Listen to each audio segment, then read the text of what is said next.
At my husband Nathan's memorial, just as I thought the hardest part was over, a woman I hadn't seen in 15 years stood up in the middle of the ceremony.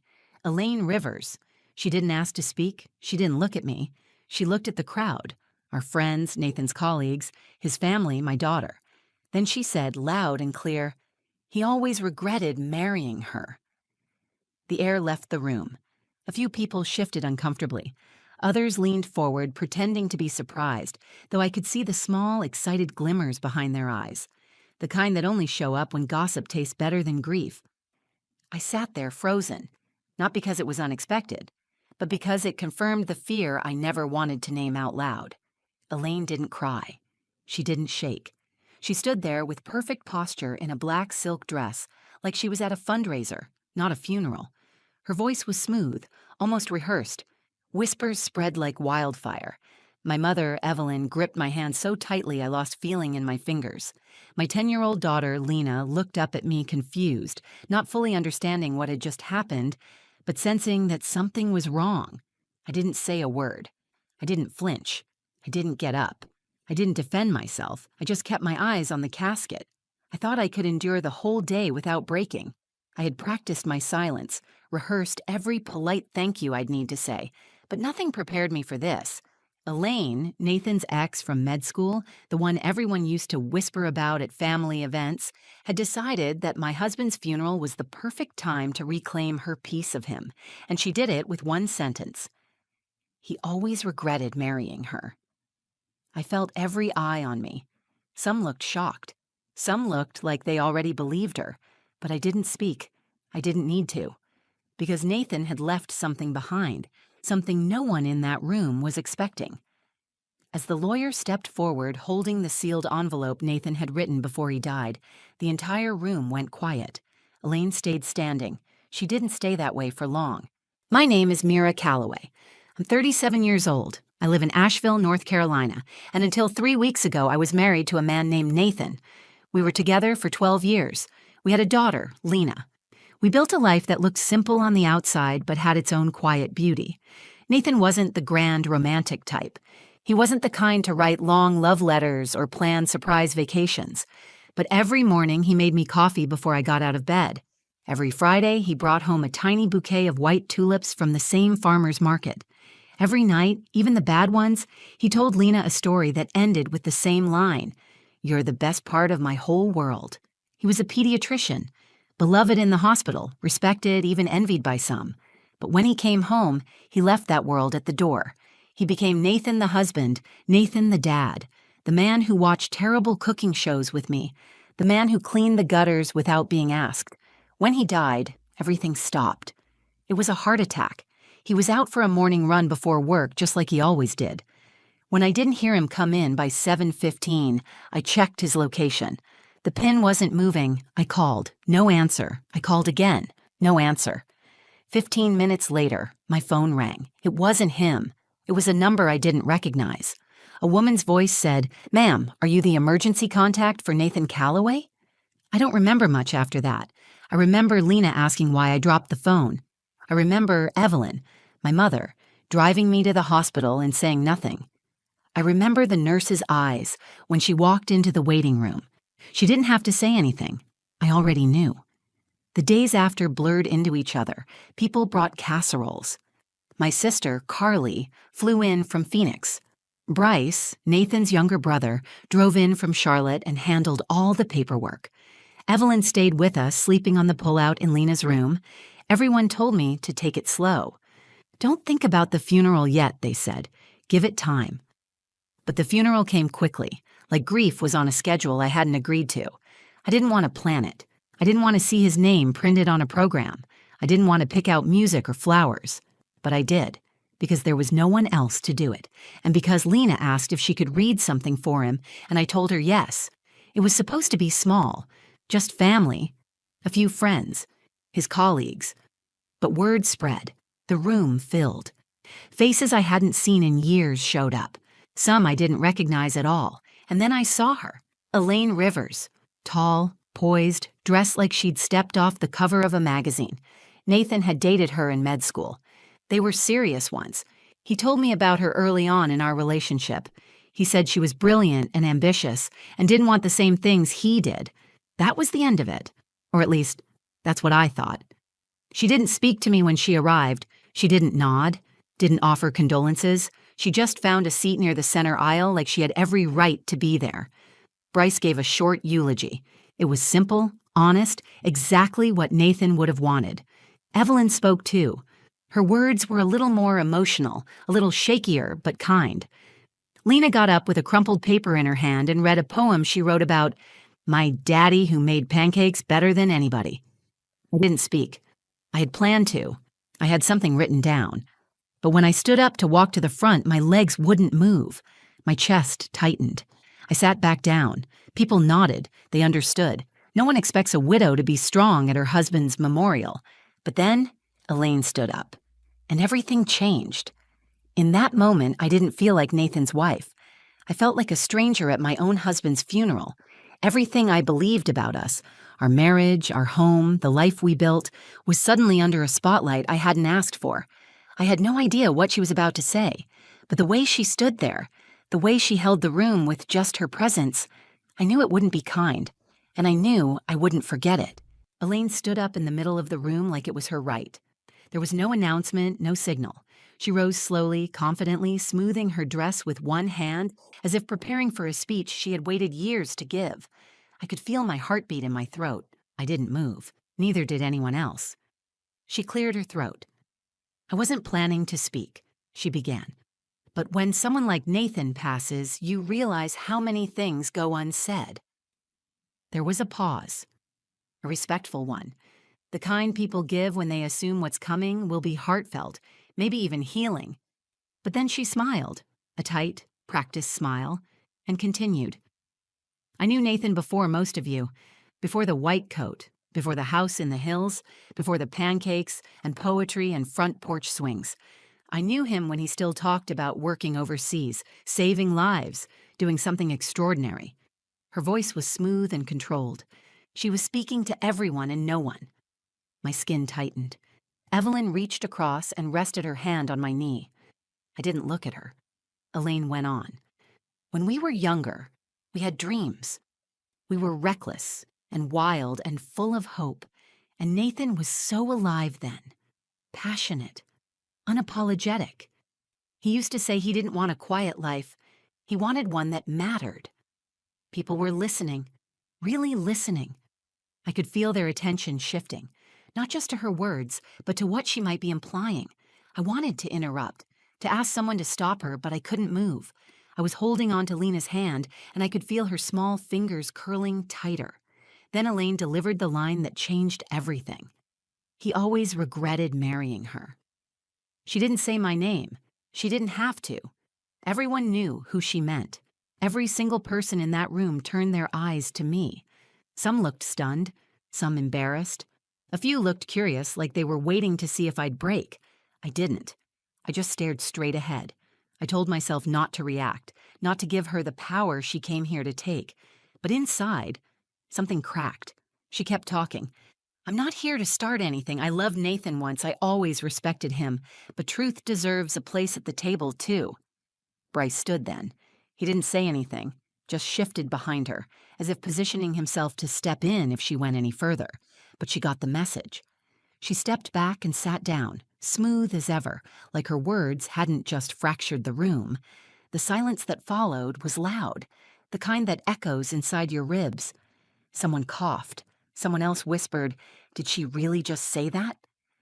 Lena leaned against me and I could feel her confusion. She didn't understand what Elaine meant, not entirely, but she knew it was cruel, that it was about me, that it wasn't supposed to happen here. Evelyn leaned in. "Do you want to go?" she whispered. I shook my head. I wasn't going to let this be the ending, not for Nathan, not for Lena, and not for me. I thought of the sealed envelope in Mr. Gallagher's briefcase, the one Nathan had left with instructions.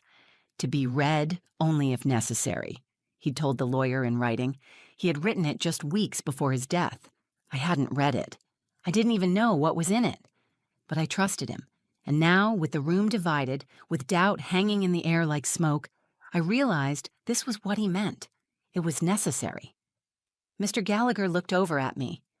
He had been sitting quietly in the back, waiting for the ceremony to finish. He caught my eye and gave me the smallest nod. I nodded back. Whatever Nathan had written in that letter, I hoped it would be enough. I hoped it would remind them who he really was, who we really were. And I hoped it would silence the woman who came to bury more than just a man, because I had lost my husband. But I was not about to let someone rewrite the truth we had lived. The room was still holding its breath. Elaine had returned to her seat with the same smug grace she always carried, as though she had done the world a favor by saying what she did. She crossed one leg over the other, folded her hands in her lap, and looked straight ahead. Not at me, not at Lena, just forward like nothing had happened. My fingers hadn't moved from Lena's shoulder. Her head was pressed against my side, and I could feel how still she was, not relaxed, frozen. That kind of stillness only a child knows when they sense that something is terribly wrong, but can't name it. Evelyn whispered again. "We can leave now. Let the lawyer handle the rest." I shook my head, firmer this time. "Number, I'm staying." Nathan would have stayed. He never backed away from tension. He faced things head on even when it made him uncomfortable. That was something I admired about him, something that sometimes infuriated me. But right now, I needed to be that version of him. I looked toward Mr. Gallagher. He sat near the back, holding the black leather briefcase that contained Nathan's last words.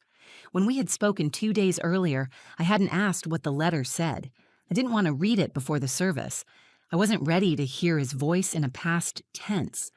I told the lawyer to read it himself, privately, and only share it if he thought it was necessary. Today, he stood up on his own. His voice was calm, low, and authoritative. "Before we conclude this memorial, I have been asked to share a personal message left by Dr. Nathan Calloway. This is not a legal document. It is not part of a will. It is, in his words, a note of clarity." The room quieted immediately. I saw heads turn.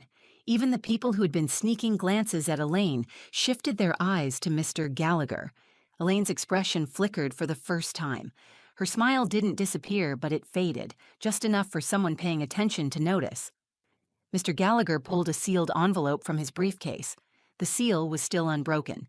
He opened it with care and unfolded a single page. His fingers didn't shake. His eyes scanned the top line, then he took a breath and began. Before the words were even spoken, I felt something shift inside me. I wasn't afraid of what Nathan had written, not anymore. Whatever was on that page came from a man who loved his daughter, who made her pancakes every Saturday, who called me from work just to hear my voice. It came from the same man who told me once, during one of our rare fights, "I never needed fireworks, Mira. I just needed you." I didn't know what the letter would say, but I knew this much. It would be his truth, and it would be enough. Elaine sat up straighter in her chair, her hands tightening in her lap. Her jaw shifted ever so slightly, like she was bracing for something. She knew Nathan well enough to know he didn't speak without purpose. If he wrote a letter, it meant something. As Mr. Gallagher began to read, I kept my eyes forward. I didn't look at Elaine. I didn't look at the guests. I focused on Lena. Her little face tilted upward, watching the lawyer like he was telling a bedtime story, waiting for a version of her father to come back through someone else's voice, and he did. Sentence by sentence, Nathan's words began to fill the room. There was no dramatic outburst, no shouting, no one stormed out, but the air changed. The way people sat changed. The way they looked at me changed. I didn't speak. I didn't need to.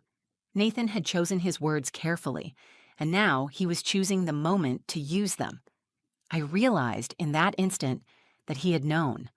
On some level, he had anticipated something like this. Not the exact words, not Elaine's cruel interruption, but the possibility of doubt, the possibility that someone would try to twist his story after he was gone. So he left the truth behind, not to defend me, but to protect the life we built, the life he chose, fully and without regret. And now it was time for everyone else to hear it. Mr. Gallagher stood at the front of the room with the letter in his hands. He adjusted his glasses, cleared his throat, and read the first line in a steady voice. "If you're hearing this, then I'm sorry I didn't get to say goodbye the right way.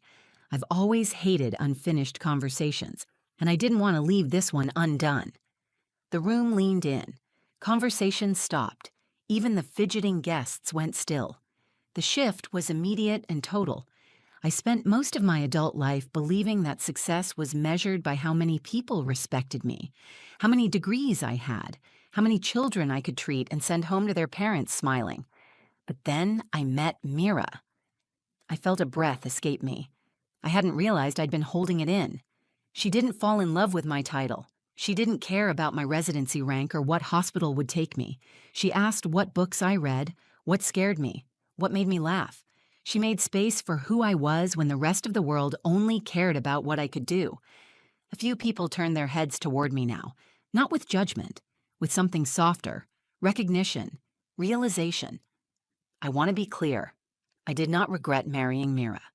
I chose her, fully, freely, over everything else I could have chased. She wasn't the second choice. She was the reason I stopped running. I glanced toward Elaine. She was frozen. Her back was straight, her lips drawn tight. She wasn't smiling anymore. If there are people here who question that, I understand. It's easy to mistake silence for uncertainty. I didn't always say how I felt. I didn't always show it well. But I loved her. Not in the loud, dramatic way that ends in heartbreak and ashes, but in the kind that builds a life, raises a daughter, and still makes you want to come home every night.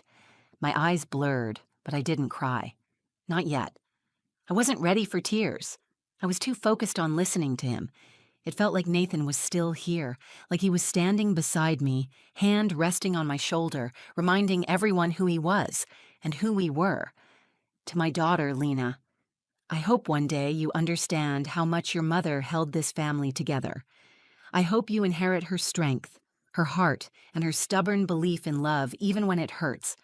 And to Mira, if anyone ever makes you feel like what we had wasn't real, you don't have to prove them wrong. You just have to remember that I knew it was. The lawyer paused, not dramatically, just enough to take a breath. That's the end, he said quietly, and he folded the letter. The silence that followed was heavier than anything Elaine had said. It was the kind of silence that doesn't ask for clarification. It answers everything. There was no debate left in the room, no question about what Nathan wanted, what he valued, or who he trusted to carry his memory forward. Elaine sat still, her eyes forward, her jaw tight. She didn't stand up again. She didn't speak. The attention she had stolen with a single sentence had been ripped away, not by retaliation, but by truth. Clean, undeniable, and final. People began to turn their heads again, but this time toward me. Their expressions had changed. Some looked ashamed, some looked relieved, some just nodded gently as if to say they saw me now, maybe for the first time that day, not as a figure in mourning, but as Nathan's chosen partner. Lena slipped her hand into mine. Her grip was small but firm. She smiled just a little and leaned her head against my arm. Bryce approached quietly, stood beside me, and whispered, "He always knew who he was with you." I nodded. I still hadn't spoken, not a single word since Elaine's attack, and I didn't need to. Nathan had said everything I couldn't. People began to rise. They walked toward me, some to give hugs, some just to say thank you. You looked at Elaine as they passed, but none stopped to speak with her. She remained seated, alone now, surrounded by silence she had created and could no longer control. She rose slowly, adjusted her purse, and walked out without a word. And just like that, she was gone. After Elaine left, the room began to feel lighter, not cheerful, not healed, but cleaner, like the storm had passed and the air could finally breathe again. People trickled out in small groups. Some hugged me. Some just placed a hand on my shoulder and whispered a quiet, "I'm so sorry." I thanked them each time, not because I felt obligated, but because I finally felt seen. Not as the woman Nathan settled for, not as the grieving widow people tiptoed around, but as the person he chose, the one he built his life with, the one who mattered. Lena didn't speak until we were back in the car. She held her small backpack in her lap and stared out the window for a while before she turned to me. "Daddy really wrote that?" I nodded. "Yes, baby," every word her lips pressed together. "Good," she said, "because that other lady was mean." I reached across and held her hand. She was, but that's not the part we remember. When we got home, Evelyn made tea, like she always did after anything emotional. She didn't ask questions. She just placed the cup in front of me, sat down, and folded her hands in her lap. "You held yourself together with more grace than most people could manage," she said. "I didn't feel graceful. You didn't need to. You just needed to be true. And you were." I thought about that word, true. It had come up in Nathan's letter. It had rung in my ears when he wrote, "You don't have to prove them wrong." I had spent so much time over the years wondering if I measured up to the version of Nathan people remembered from before me. The brilliant, adventurous, idealistic doctor in training, the one who chased big dreams and loved recklessly. But he had chosen me not in spite of my quiet life, but because of it. Because I gave him a place to land. Because I knew him beyond the ambition. I knew the version of him that came home tired, that held our daughter while she cried over scraped knees, that danced with me barefoot in the kitchen on nights when the house was still and the world felt far away. Elaine had wanted to remind the room of who Nathan used to be. She wanted to claim that part of his history. What she hadn't counted on was that Nathan himself had already spoken for who he was in the end. And he had spoken for me, too. The next morning, I found the letter again. Mr. Gallagher had handed it to me before he left, folded neatly back into its envelope. I sat in the same chair where Nathan used to read his Sunday papers, sunlight coming through the window, and I read his words slowly. This time I let myself cry, not from sadness, not from anger, from release. He was gone, but he had made sure his voice stayed behind, not just for me, but for Lena, for all the years ahead when she might wonder what kind of man her father was. She wouldn't need to rely on anyone else's version. She would have his own words. In the weeks that followed, people kept calling. Some apologized for what happened. Others just wanted to share a story about Nathan that they hadn't had the chance to tell at the memorial. I listened to each one. I wrote them down in a journal for Lena. One day, she'll read about the doctor who helped a child with a rare blood disorder, about the man who mentored interns long after his shifts ended, about the husband who wrote a letter not because he feared what people would say, but because he wanted the truth to last. I haven't seen Elaine since the service. I don't know if she regrets what she said. I don't care. What I know is this: no one else can define your story unless you let them. And sometimes, the clearest truths don't need to be shouted. They just need to be remembered. Nathan's final words gave me peace, but more than that, they gave me permission to let go of what never belonged to me and to hold tightly to what always did: love, choice, the dignity, and truth. That's what stays. If this story meant something to you, if it reminded you of your own strength, or someone you once loved, or the truth you've held on to when others tried to rewrite it, then don't keep it to yourself. Like the video, share it with someone who needs to hear it, and let me know your thoughts in the comments. I read everyone. And if you believe in stories that honor love, healing, and truth, subscribe to the channel. There are more to come. Because sometimes the most powerful words are the ones we almost didn't say. Thank you for watching. She dropped her champagne, right there, in front of everyone. The glass slipped from her perfectly manicured fingers and shattered on the hardwood, sending golden bubbles and crystal shards flying across the floor. Her mouth fell open. Her eyes locked on mine, wide, stunned, like the wind had been knocked out of her. For once, my stepmother, Ava, had nothing to say. But to understand why that moment felt so good, let me take you back. Just a few hours earlier, she was smiling.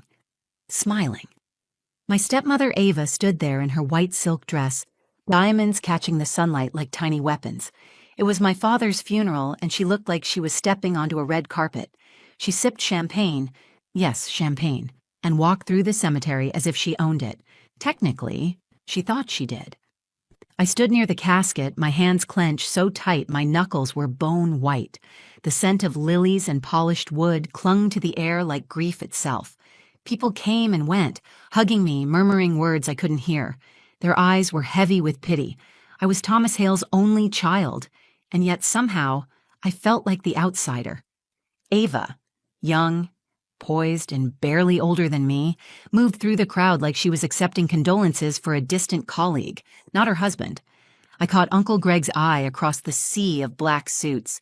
His lips were pressed into a hard line, his jaw tight. He didn't know what I knew. Not yet. When she finally reached me, Ava gave a rehearsed tilt of her head, that fake, soft kind of expression you give when you want people to believe you feel something. Her perfume was sharp and sweet, like flowers wilting too fast. "I'm sorry, Ryan," she said, placing her cold hand lightly on my arm. "I know this must be hard, but you'll understand one day." I nodded, but my throat was tight. I couldn't get words out without choking on them. She leaned in slightly. "Your father adored you, but he wanted to take care of me, too." Another smile. So wide. So fake. Everyone probably thought I was breaking down inside, and in a way I was. Not because of the money or the will, not yet, but because of how far away I felt from my own father. The last year of his life, I barely recognized him. He changed when Ava came into our lives. She was all charm and sugar at first, until she wasn't. And now, she was standing next to his casket like the leading lady in a play only she had auditioned for. When the service ended, the lawyer asked us to gather in the side room. It was small, quiet, dusty sunlight filtering through stained glass windows. I sat in the second row. Ava took the front, her champagne flute still in hand. Her leg crossed elegantly over the other, like she was waiting to hear she'd won something. Mrs. Clark, our family lawyer, walked in with the will, her expression unreadable. She cleared her throat and began, line after line. Everything went to Ava. The house, the land, my father's savings, even the lake cabin we built together when I was 12. I stared at the floor. My chest burned. Then Ava turned, leaned back slightly, and whispered, "You'll understand one day, sweetie." But she didn't know what I had found 2 nights ago, hidden in a box beneath the attic floorboards, the first will. And when I pulled it out, she dropped her champagne. Before Ava, it was just me and my dad. We weren't perfect, but we had a rhythm. After my mom died when I was 16, it was like we locked arms and decided to just keep walking forward together. He cooked, terribly. I did laundry. We fixed things ourselves. We had a system, a quiet one, where love wasn't loud, but it was steady. He never missed a birthday. He showed up to every game, even when I was riding the bench. We had inside jokes, weird routines, and the kind of closeness that came from surviving heartbreak side by side.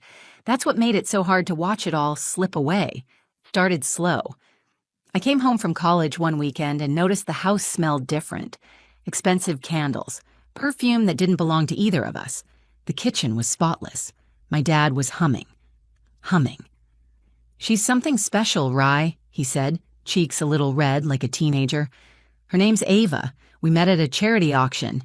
She makes me feel young again." I smiled politely. But something twisted in my gut. The first time I met her, I swear the temperature in the room dropped. She was beautiful. No denying that. Glossy hair, designer bag, eyes that flicked over me like I was a detail she hadn't planned for. "Oh," she'd said, as if surprised, "you didn't tell me your son was so grown." Her voice was syrupy sweet, but cold underneath, like honey poured over ice. Still, I tried. For him. I showed up for dinners, holidays, birthdays. I laughed at her jokes. I listened to her long stories about gallery openings and vacations I hadn't been invited on. But every visit felt like I was being slowly replaced. My dad changed. He dressed better, started talking about selling the lake cabin, said it was too much work. He talked about downsizing, moving somewhere warmer, more modern. That cabin was where we spread Mom's ashes, where we built a dock by hand burning under the summer sun. And he wanted to sell it because Ava wasn't a fan of bugs. I told myself he was just in love, that he'd snap out of it. But the more time passed, the more distant he became. Calls became texts. Texts turned into silence. I'd go weeks without hearing from him. I blamed myself. Maybe I was holding on too tightly. Maybe I was being unfair. Maybe I just didn't want to share him. But deep down, I knew. There was something off about Ava. She knew exactly what she wanted, and she had him wrapped around her diamond-covered finger. The last time I saw him alive, he hugged me at the door. It felt shorter than usual. He said, "I'm proud of you, you know that?" "Yeah," I replied, forcing a smile. "I know." But I didn't. Not really. Because 3 weeks later, I got the call from Uncle Greg. Heart attack. Sudden. Gone before the ambulance even got there. The world stopped. I remember staring at the wall, my chest tight, ears ringing. I didn't cry at first. I just sat there, completely numb, like time had paused around me. And then, the very next day, I got a call. It was Ava. Her voice was soft. Too soft. "I just thought you should know. He left everything in order. The house, the accounts, it's all taken care of." I could barely speak. I didn't ask what she meant. I didn't want to know. Not yet. But something about her tone. It wasn't grief. It was confidence. That's when the numbness cracked. Because in my gut, I felt it. I was about to lose more than just my father. Grief has a way of dulling everything until betrayal slices right through it. I thought the funeral would be the hardest part, standing beside my father's casket, trying not to picture his last moments, trying not to wonder if he thought of me, if he knew how much I missed him, if he knew I never stopped waiting for him to come back to himself. But I was wrong. The funeral wasn't the hardest part. The will reading was. It took place in a quiet side room of the chapel.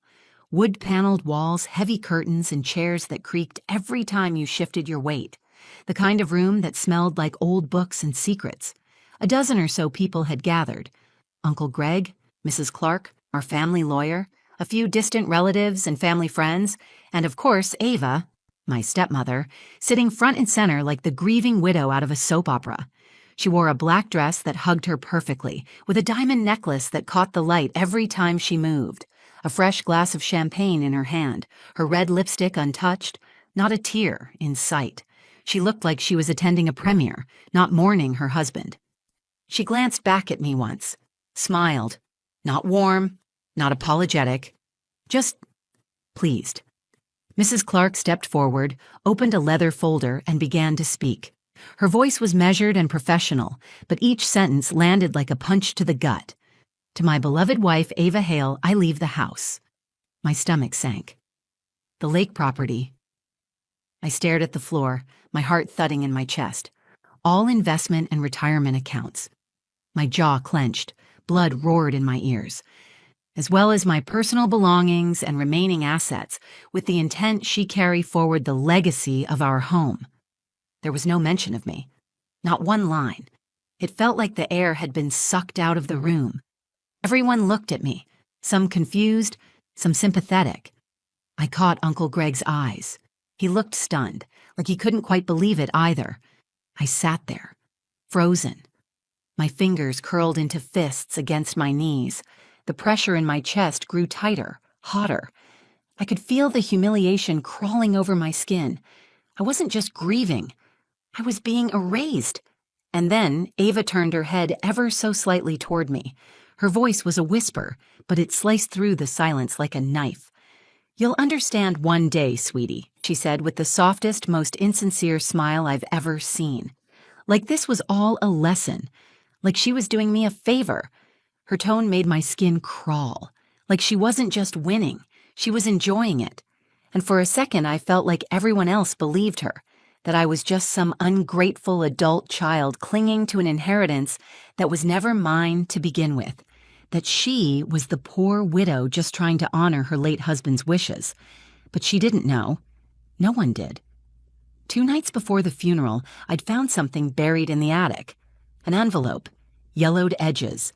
My name scrawled across it in my father's handwriting. Inside it, a letter and a will, the real will, one that said everything Ava now held should have gone to me. I hadn't told a soul, not yet, because I knew this moment was coming, and I wanted her to feel it, every single word. It was 2 days after my father died. The house was too quiet, too still, the kind of silence that hums in your ears, heavy with everything unsaid. I stayed the night after helping sort through some of his things. Ava had insisted she needed space, that I should take whatever time I needed, which was ironic considering she'd already changed the locks and redecorated the living room. I couldn't sleep, so I wandered. I ended up in the attic. It smelled like dust and old pine. Familiar, oddly comforting. The air was thick, warm, filled with the scent of old paper, wood, and the faintest trace of my dad's cologne. That attic was his space, where he kept old tax files, fishing gear, boxes of photos, and the kinds of things you swear you'll throw out someday but never do. I opened a few boxes, not really knowing what I was looking for, maybe a letter, maybe nothing. Then I saw it. Tucked inside a cracked wooden toolbox beneath a folded tarp, a plain envelope, yellowed, the edges curled with age. My name was written on the front in my dad's handwriting, just Ryan.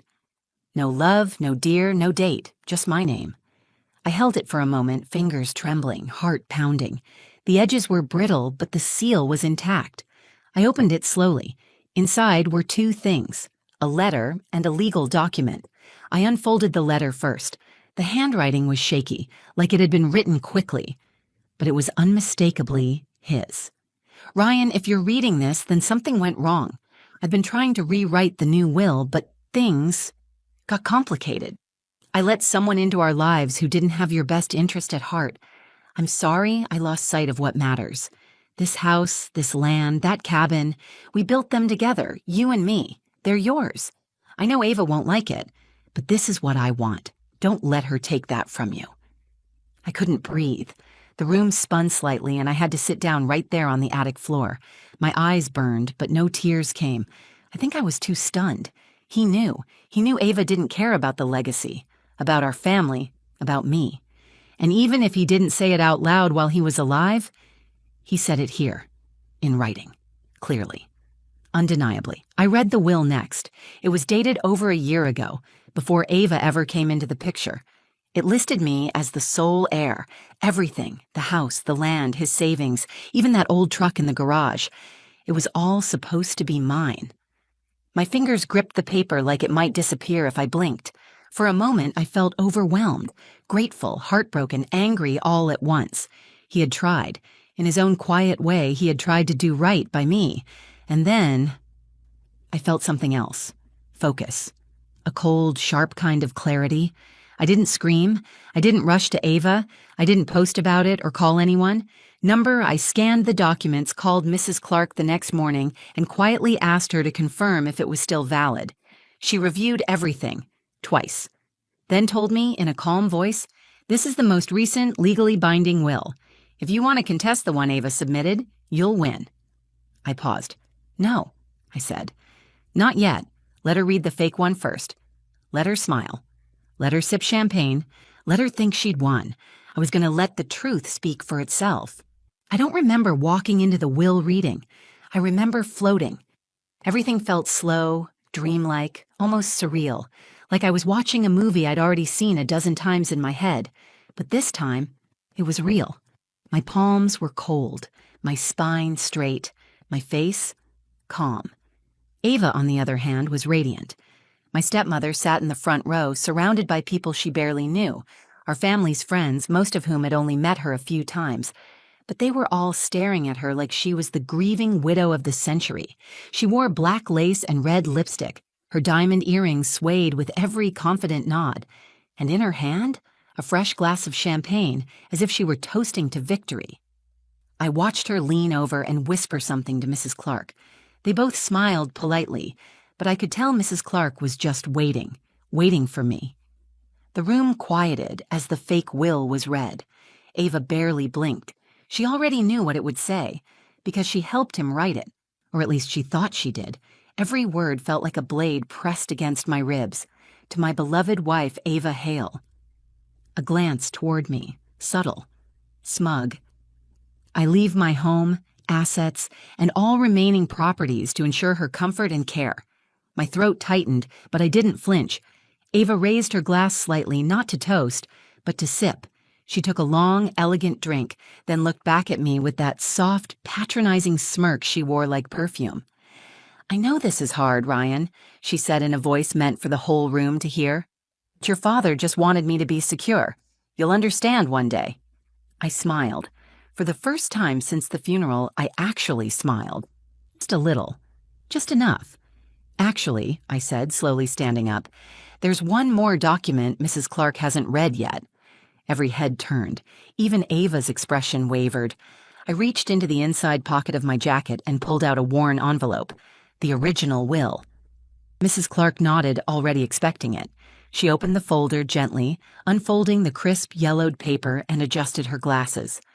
"This document," she said clearly, "is dated prior to the version just read. It names Ryan Hale as sole beneficiary and overrides the later version. Legally, this is the binding will." Silence. No gasp. No protest. Just Ava, frozen mid-sip. Her hand trembled. The flute wobbled. Her mouth opened slightly, but no words came out. Then, crash. The champagne glass slipped from her fingers and shattered on the hardwood. Gasps echoed around the room. She blinked, mouth still ajar, chest rising and falling fast. Her eyes searched the room for someone, anyone, to come to her defense. No one did. She turned to Mrs. Clark, voice barely holding together. "That can't be right. That's not," he said, "I was supposed to—" Mrs. Clark cut her off gently but firmly. "This is the valid will, Ava. There is no dispute." I didn't say a word. I didn't have to. The paper in her hand had given her everything. The truth in mine took it all back. Ava looked at me, truly looked, and for the first time, I saw something behind her eyes that hadn't been there before. Fear. Not fear of me. Fear of being powerless. She stood, heels clicking sharply as she rushed from the room, broken glass crunching beneath her steps. A trail of champagne and silence followed her, and just like that, the performance was over.